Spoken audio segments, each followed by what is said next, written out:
Eh, tadi sedang kita hormati putusannya.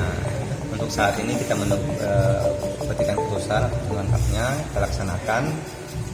Nanti berikutnya baru kita akan melakukan penyempurnaan. Majelis Hakim dalam sidang putusan pra-peradilan di Pengadilan Negeri Bangkalan memutuskan bahwa penetapan terhadap MS sebagai tersangka tertanggal 13 Juli 2023 tidak sah dan surat penahanan tidak memiliki kekuatan hukum. Kejaksaan Negeri Bangkalan selaku termohon wajib memulihkan harkat dan martabat pemohon, dalam hal ini MS, dalam keadaan semula. Menanggapi hasil putusan pra-peradilan, Kasih Pidana Khusus Kejari Bangkalan, Muhammad Fahri mengungkapkan, selaku termohon pihaknya menghormati dan segera melaksanakan hasil putusan pra-peradilan sebagaimana diputuskan Majelis Hakim. Dan tapi kemungkinan menjadi tersangka lagi masih bisa dan ya? Masih bisa. Ya? Ini kan bukan final. Bukan final ya? Jadi bisa tinggal ditambahkan dua alat bukti yang berbeda gitu dan ya? Sidang putusan pra-peradilan dipimpin Hakim Zainal Ahmad di mana dalam petikan putusannya, termohon telah lalai memenuhi kewajibannya sebagai penyidik dalam menjamin hak konstitusional pemohon yang dilindungi dan diakui oleh konstitusi.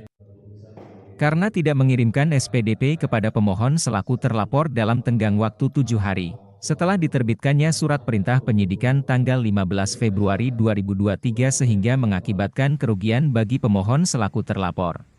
Kita akan lakukan evaluasi untuk menentukan proses penyidikan kita. Untuk teknisnya kan tidak mungkin saya mau sampaikan di sini apa-apa.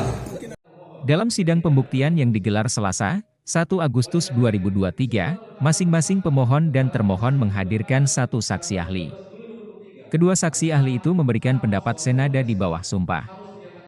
Keduanya menerangkan, penetapan tersangka tindak pidana korupsi bahwa salah satu dari minimal 2 alat bukti berupa alat bukti surat, terkait pernyataan tentang kerugian negara sebagai hasil audit perhitungan kerugian keuangan negara yang dilakukan instansi yang berwenang.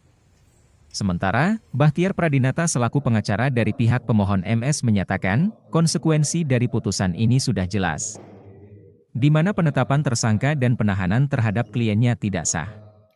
Permohonannya itu terima, gimana perasaannya? Alhamdulillah, bahwasanya di Bangkalan masih ada keadilan. Bahwasanya di Bangkalan walaupun ada pihak-pihak yang berdasarkan fakta persidangan, berdasarkan pula dengan pertimbangan majelis hakim terkait dengan adanya penyidik yang melanggar hak konstitusional daripada warga negara Indonesia dalam hal ini pemohon, masih memberikan kesempatan oleh undang-undang untuk mencari keadilan. Jadi pada masyarakat Bangkalan jangan kecil hati, bahwasanya keadilan adalah selalu ada. Keadilan akan selalu menyertai kebenaran.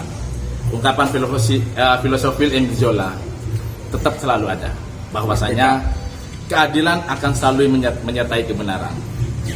Konsekuensi dari putusan hukum ini konsekuensi dari putusan ini bahwasanya tadi jelas dinyatakan penetapan tersangka dan penahanan tidak sah, sehingga sejak putusan itu diucapkan terhitung detik ini juga tersangka yang telah ditahan oleh termohon dalam ini Kejaksaan Negeri Bangkalan harus dikeluarkan demi hukum dari rumah tahanan negara. Dan selain daripada itu, kami akan mencoba mempelajari lagi terkait dengan pertimbangan hukum tadi, karena di dalam pasal 81 KUHP dan juga ada dalam pertimbangan hukum putusan majelis hakim bahwasanya pemohon dalam hal ini atas tindakan kesewenang-wenangan yang dilakukan oleh termohon telah mengalami kerugian baik secara material maupun imaterialnya. Tentunya kami akan pertimbangkan nanti. Untuk melakukan gugatan perdata atau gimana? Kami akan pertimbangkan apakah kami akan melanjutkan kepada gugatan perdata atau tidak. Kenapa? Orang ditahan ini tidak nyaman, sudah dirampas kemerdekaannya. Jadi kami berharap kepada aparat penegak hukum, khususnya penyidik, entah itu kepolisian atau kejaksaan, untuk lebih hati-hati dalam menetapkan orang sebagai tersangka.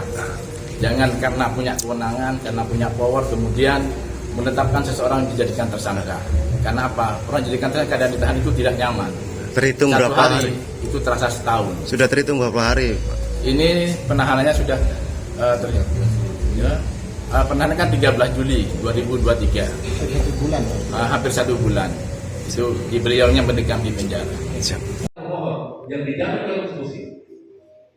Oleh karena itu, surat penetapan tersangka Kepala Kejaksaan Negeri Bangkalan tanggal 13 Juli 2023 atas nama H. Oswaldo SH harus dinyatakan